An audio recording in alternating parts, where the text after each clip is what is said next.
আমাদের যদি কোনো ভুল হয়, অপরাধ হয়, তাহলে সেই ভুলের শাস্তি বা সংশোধনের সুযোগ আপনারা আমাদেরকে দিবেন। কিন্তু মাননীয় প্রধানমন্ত্রী জননেত্রী শেখ হাসিনাকে দয়া করে আপনারা ভুল বুঝবেন না। শিক্ষা প্রতিষ্ঠান, ছাত্র ছাত্রী, শ্রমিক, মেহনতি মানুষের কাছে গিয়ে প্রকৃত সত্যটা তুলে ধরে তাদের কাছে আমাদের কোনো ভুল ত্রুটি হলে আমরা করজোড়ে ক্ষমা চেয়ে দেশের জন্য, দেশের শান্তি উন্নয়নের জন্য, নিরাপত্তার জন্য আমরা এই দূরত্ব দূর করার চেষ্টা করি। যদি আমাদের তরুণ তরুণীরা, আমাদের ছাত্রছাত্রী ভাই বোনেরা তারা যদি মনে করে যে এই দেশব্যাপী ইন্টারনেটের সেবা ব্যাহত হওয়ার জন্য কেউ দায়ী, তাহলে সে দায়ী আমি দায়িত্বপ্রাপ্ত ডাক এবং টেলিযোগাযোগ তথ্য প্রযুক্তি প্রতিমন্ত্রী হিসেবে সারা দেশব্যাপী ইন্টারনেট সেবা ব্যাহত হওয়ার জন্য এই দায় এবং দায়িত্ব আমার, এবং সেই দায়িত্ব সঠিকভাবে পালনে ব্যর্থ হওয়ার জন্য যদি কারো শাস্তি হয় সেটা হওয়া উচিত আমার। কিন্তু কেন দেশ বিদেশ থেকে মাননীয় প্রধানমন্ত্রীকে আক্রমণ করা হচ্ছে? কেন তার বিরুদ্ধে সমালোচনা করা হচ্ছে? কেন সারা বিশ্বের কাছে গিয়ে বাংলাদেশের ভাবমূর্তি নষ্ট করার জন্য নোবেল বিজয়ী অর্থনীতিবিদ ডক্টর ইউনুস চিঠি দিচ্ছে? আমাদের সামনে উদাহরণ আছে কিভাবে আফগানিস্তানে একটা দেশ দখল করে সেখানে একটা গণতান্ত্রিক সরকারকে উচ্ছেদ করে হামিদ কারজাই নামে একজন বিদেশ থেকে এনে সেখানে কিন্তু সরকারের দায়িত্ব জোর করে চাপিয়ে দিয়েছিল। 20 বছর পর সেই দেশটা ধ্বংস করে সেই দেশ থেকে তারা পালিয়ে গিয়েছিল।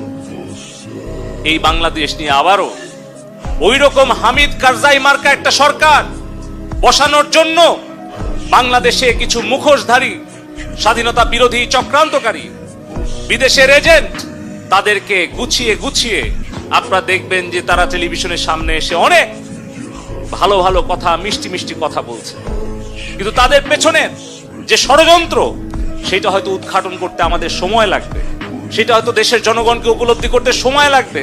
কিন্তু সেই সময়ের মধ্যে আমার সোনার বাংলাদেশের যে ক্ষতি হয়ে যাবে সেই ক্ষতি কিন্তু আমরা কোনোদিন কাটিয়ে উঠতে পারবো না। সে কারণেই বলতে চাই, আমাদের দেশের যে রাষ্ট্রীয় সম্পদ ক্ষতিগ্রস্ত হয়েছে, জননেত্রী শেখ হাসিনা বলেছেন যে এই দেশের সম্পদ জনগণের সম্পদ।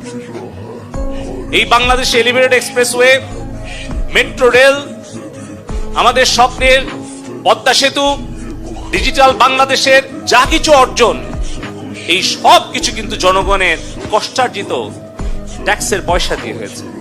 প্রবাসে আমাদের 1 কোটি কর্মী ভাই বোনদের রেমিটেন্সের পয়সা দিয়ে হয়েছে। কিন্তু আজকে এই যে হাজার হাজার কোটি টাকার সম্পদের ক্ষতি যারা করছে তারা নিশ্চয়ই বাংলাদেশের ভালো চাইতে পারে না। তারপরেও মাননীয় প্রধানমন্ত্রী জননেত্রী শেখ হাসিনা বলেছেন যে আমাদের দেশের সম্পদের ক্ষতি আমরা পূরণ করতে পারবো, কিন্তু আমাদের তরুণ প্রজন্মের হৃদয়ের যে ক্ষত সেটা কিন্তু আমরা পূরণ করতে অনেক হয়তো সময় লেগে যাবে।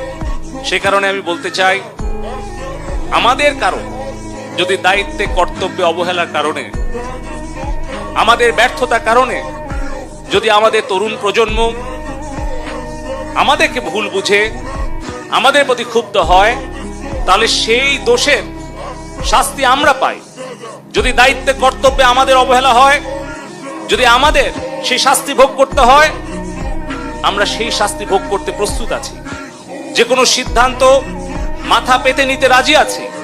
কিন্তু আমাদের কষ্ট হয় যখন আমাদের কোনো ভুল বা আমাদের কোনো ব্যর্থতার কারণে আমাদের প্রাণপ্রিয় নেত্রী জননেত্রী শেখ হাসিনাকে দোষারোপ করা হয়, তার বিরুদ্ধে সমালোচনা এবং ষড়যন্ত্র করা হয়। সে কারণে আমি আবারও বলবো, আমাদের দেশের 5 কোটি ছাত্রছাত্রী ভাই বোনেরা আছে, আমাদের যদি কোনো ভুল হয়, অপরাধ হয়, তাহলে সেই ভুলের শাস্তি বা সংশোধনের সুযোগ আপনারা